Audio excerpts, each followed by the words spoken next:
یہی لاٹری مسلسل 2 ماہ روزانہ نکلتی رہے تو آپ کا کیا ہوگا؟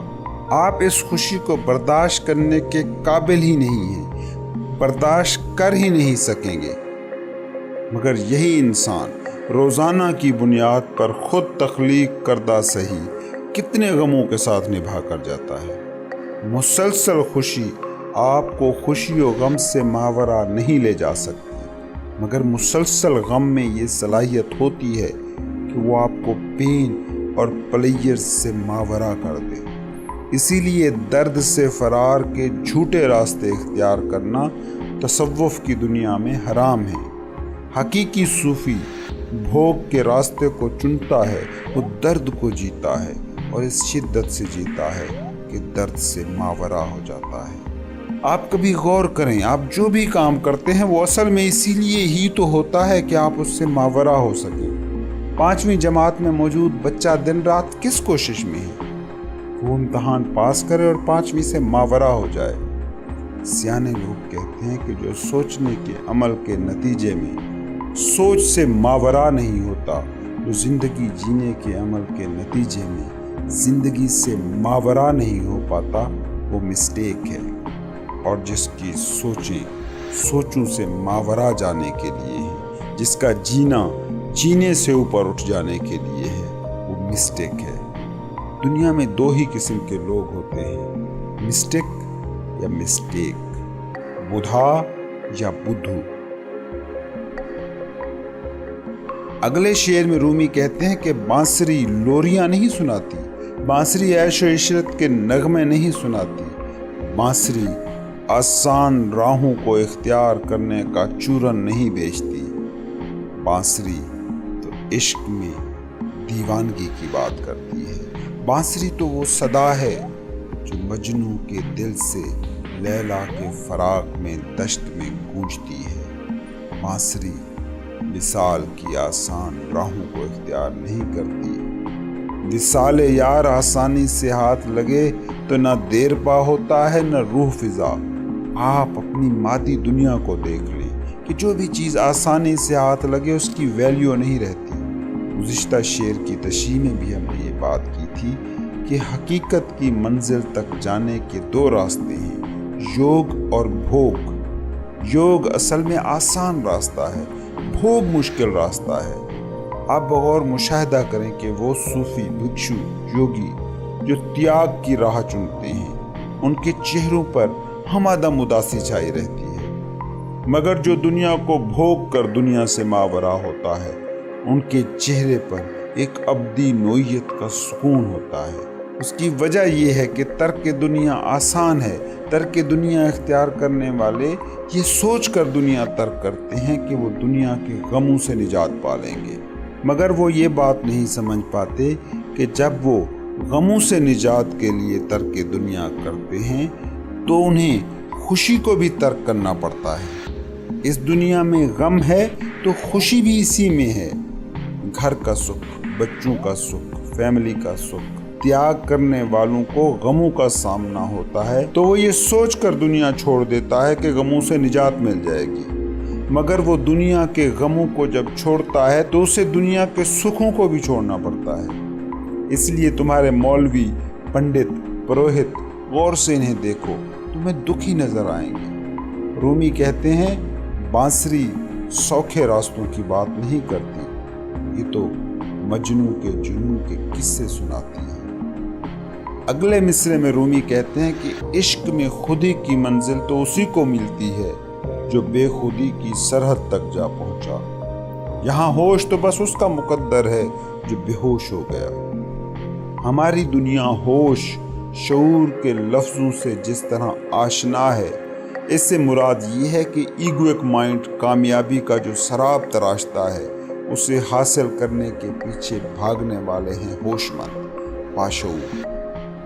لیکن کبھی غور کیا کہ دنیا کی کامیابیوں سے جڑ جانے والا سیلف کتنا تشنا رہتا ہے؟ اس کی کامیابی ایک ایسا سراب ہے کہ جب وہ ایک کامیابی پا لیتا ہے تو صحرا کے سراب کی طرح کوئی اور کامیابی ہوتی ہے جو سامنے نظر آ رہی ہوتی ہے۔ ایسا انسان اپنے کسی بھی لمحے موجود میں موجود نہیں ہوتا۔ وہ لمحہ کہ جس میں زندگی ہے وہ صرف لمحہ موجود ہے، مگر انا کی نیچر ایسی ہے کہ جب یہ ایک کامیابی سمیٹ لیتی ہے تو پھر ایک اور گول سیٹ کر کے انسان کے سامنے رکھ دیتی ہے۔ ایک زمانے میں جس شخص کا خواب 20,000 کی نوکری کو پا لینا تھا، اب 50,000 اس کی تنخواہ ہے، مگر انائی دماغ نے اب اسے 1,00,000 تنخواہ کے پیچھے لگا رکھا ہے۔ یہی حال دنیا کی باقی ساری کامیابیوں کا ہے۔ آپ نے سوچا کبھی کہ آج کے انسان، نام نہاد باشعور باہوش انسان کی زندگی ایک مسلسل دوڑ بن چکی ہے، جو حقیقت میں بس قبر تک پہنچنے کی دوڑ کے سوا کچھ اور نہیں؟ اور یہی وجہ ہے کہ آپ نے کئی ایسے قصے تو سنے ہوں گے کہ مادی دنیا کی بے تحاشا کامیابیاں سمیٹنے والے، شہرت کی آخری حدوں کو چھو لینے والوں نے تو اپنا طرز زندگی چھوڑا اور روحانیت، تصوف کی راہ اختیار کی، مگر کسی حقیقی روحانی شخصیت نے کبھی اس زندگی کو ترک کر کے انائی دماغ کی سراب زدہ زندگی کو نہیں چنا۔ رومی کہتے ہیں کہ حقیقی ہوش مند تو وہ ہیں جنہیں دنیا بے ہوش کہتی ہے۔ عشق کی منزل اس راستے پر چل کر ملتی ہے جہاں دنیا کے لیے انسان بے شعور، بے ہوش ہوتا ہے، مگر وہ حقیقت میں باشعور اور باہوش ہوتا ہے۔ کیونکہ وہ دنیا کی سراب زدہ نیچر کو سمجھ جاتا ہے۔ اگلے مصرے میں رومی بزبان بانسری کہتے ہیں کہ میرے دن بوجھل ہیں، اور یہ بوجھل پن جو چیز لے کر آتا ہے وہ ہے مایوسی۔ انسانی زندگی جو یہ جدید انسان گزار رہا ہے، اس پر غور کریں۔ اگر ایک انسان کے دن کو تقسیم کریں تو 2 قسم کے احساس کے ساتھ ہی اس کا جینا ہو رہا ہے، خوف یا غم۔ خوف کہ آنے والا دن اچھا ہوگا کہ نہیں، غم کہ گزرا دن اچھا نہ تھا۔ ہماری زندگی پین اور پلیئر کے درمیان جھولتا وہ پنڈولم ہے جسے سکوت اور سٹلنس کی لذت کا کبھی سامنا ہی نہیں ہو پاتا۔ سٹلنس ہے ہماری حقیقی حالت، ابھار، اتار چڑھاؤ ہماری زندگی کا سطحی ترین حصہ ہے۔ ایک جھیل کو دیکھیں، اس میں موجود حرکت، بے چینی، جوار بھاٹا، وہ سارا صرف سطح پر ہی ہوتا ہے، جبکہ تہہ میں وہی جھیل بالکل ساکت ہوتی ہے۔ اب اگر آپ زندگی کی جھیل کی صرف سطح کو اپنا آپ جانتے ہیں، بلکہ سطح پر موجود لہروں کو اپنا آپ جانتے ہیں، تو یہ وہ دنیا ہے جسے میں انائی دنیا کہتا ہوں، جس میں مسلسل کچھ کرنا ہوتا ہے، کچھ سوچنا ہوتا ہے، اور انا کی زندگی کا چلانے والا ہے دماغ۔ آپ نے غور کیا کہ آپ کا دماغ کبھی بھی خاموش نہیں بیٹھتا؟ سائنس تک کہہ اٹھی ہے کہ ایک دن میں ہم 60 سے 80 ہزار سوچوں کو سوچتے ہیں۔ اب اگر ایک ایسا ٹول یعنی دماغ طے کرے گا کہ انسان کیا ہے، خدا کیا ہے، زندگی کیا ہے، خالق و مخلوق کے درمیان تعلق کیا ہے، تو وہی دنیا آپ کے سامنے آئے گی جو اس وقت آپ کے سامنے ہے۔ دماغ ایک طرف بیماریوں کے علاج ڈھونڈ رہا ہے تاکہ انسانوں کو بچا سکے، ایک طرف ایٹم بم بنا کر انہی انسانوں کو مٹانے کے درپے ہے جن کے علاج کے لیے وہ کھپ رہا تھا۔ دماغ کی نیچر منکی جیسی ہے، اسے سکون نہیں ہے، اس لیے تبت کے یوگی عام انسان کے دماغ کو منکی مائنڈ کہتے ہیں۔ اب یہی مائنڈ ہے جو انا کو گورن کر رہا ہے، اور دماغ کے بارے میں یہ بات جان لیجیے کہ یہ اعلیٰ پائے کا غلام ہے، مگر بدترین نوعیت کا آقا ہے۔ ہماری انائی زندگی اب اسی دماغ کے کنٹرول میں ہے جو پین اینڈ پلیئرز کے سراب تراش رہا ہے، اور انسان مسلسل خوف اور دکھ کے آسیب میں جکڑا ہوا ہے۔ غور کریں، دکھ کیا ہے؟ ایک واقعہ جو کبھی ماضی میں ہوا، اس کی میموری۔ خوف کیا ہے؟ ایک واقعہ جو آنے والے مستقبل میں ہوگا، اس کی اینٹیسپیشن۔